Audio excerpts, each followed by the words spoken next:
In this video, let us discuss about real depth and apparent depth. An object X is placed beneath a glass cube of refractive index NB and it is observed from the medium of refractive index NA. This is the light diagram of that situation. Although the object is beneath the glass block, I identify as if it is at I, so the image is displaced. Let's identify the angles to apply Snell's law.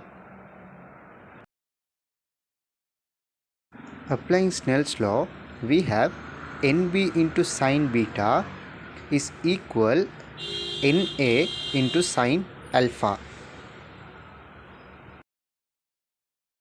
Using geometry, the angles I mark also could be identified as beta and alpha.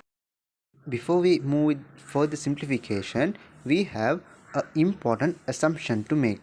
That is, alpha and beta are very small angles. With this assumption, we are able to obtain the following. This is the enlarged diagram of that right angle portion. Now let us look at the assumption. If theta is a very small angle, then sin theta is almost equal to tan theta. This is the most important assumption. So we have tan alpha is equal A upon x and tan beta is equal A upon h. Back to simplification. Now we have NB into tan beta is equal NA into tan alpha. Tan beta is A upon h and tan alpha is A upon x. Cancelling those A terms, I have NB upon NA is equal h upon x. Now I can rewrite it as NB respect to A is equal h upon x. When using this equation, a few points has to be taken into consideration. We know this equation is valid only if alpha and beta are very small angles. It is only possible when the eye is placed upright to the object. Second point, it is observable from the equation we have obtained that the refractive index used is NB respect to A. Otherwise, refractive index of the medium with respect to where the eye is placed. Now let's try to understand the apparent depth due to different mediums of different indices. This is my light diagram for an object that has been displaced by medium C and then by medium B, where I observe from medium A. Let us see what would be the apparent depth x2. To find x2, initially let's find x1. So I'll place my eye in medium B. I can write the equation as refractive index of C respect to B is equal to h1 upon x1. So I have an equation now. Before moving on with further simplification, you must understand an important concept. Look the light diagram closely. The image from x1 doesn't refract at the interface B and C. Therefore, we can come to an assumption that the depth of medium B is no more h2 but h2 plus x1. Back to our simplification. Now I'll place my eye at A.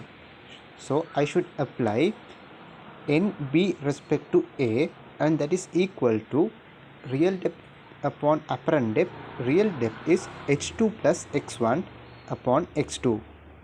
So by simplifying, we will be able to get that x2 is equal to h2 upon NB respect to A plus x1 upon NB respect to A.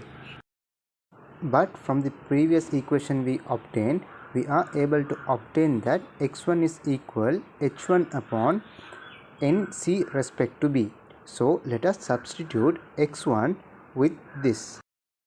NB respect to A into NC respect to B can be simplified as NC upon NA, otherwise NC respect to A. By substituting, we obtain this equation for apparent depth from the AB interface.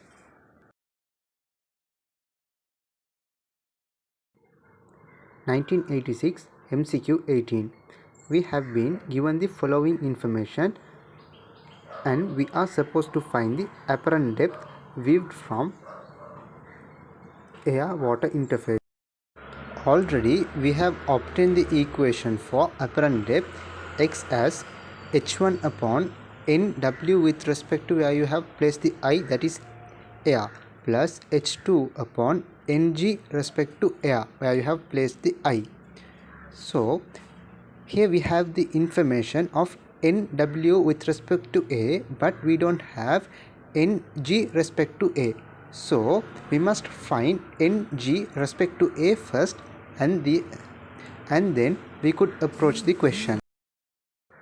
Ng respect to a can be written as ng upon na, and it can be written as ng upon nw into nw upon na. So we have this information. Substituting, we are able to obtain that ng respect to a is equal to 5 by 3. Now we have the required information, so we are able to apply in the equation to obtain that x is equal to 6 centimeters.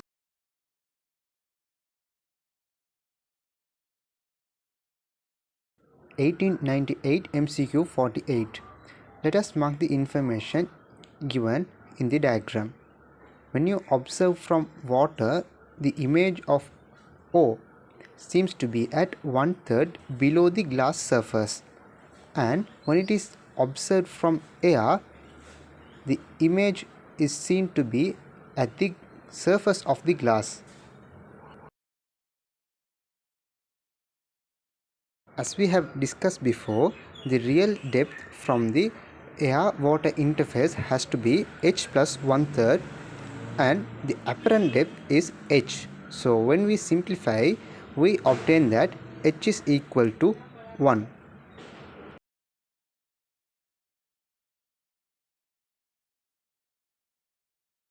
Next we have the 2015 MCQ.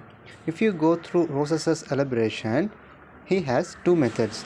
Method 1 seems to be a bit long one, but let us understand what he actually is trying to express. According to our discussion, if I is placed in water, the equation has to be ng respect to w, and that is equal to 7.5 upon x. Let us find x. X is equal 6.65 centimeters. The real depth from air-water interface is not 13.3, instead 13.3 plus 6.65, that is 19.95. By simplifying, x2 can be found as 15 centimeters. Although it's a bit long, it's a good approach.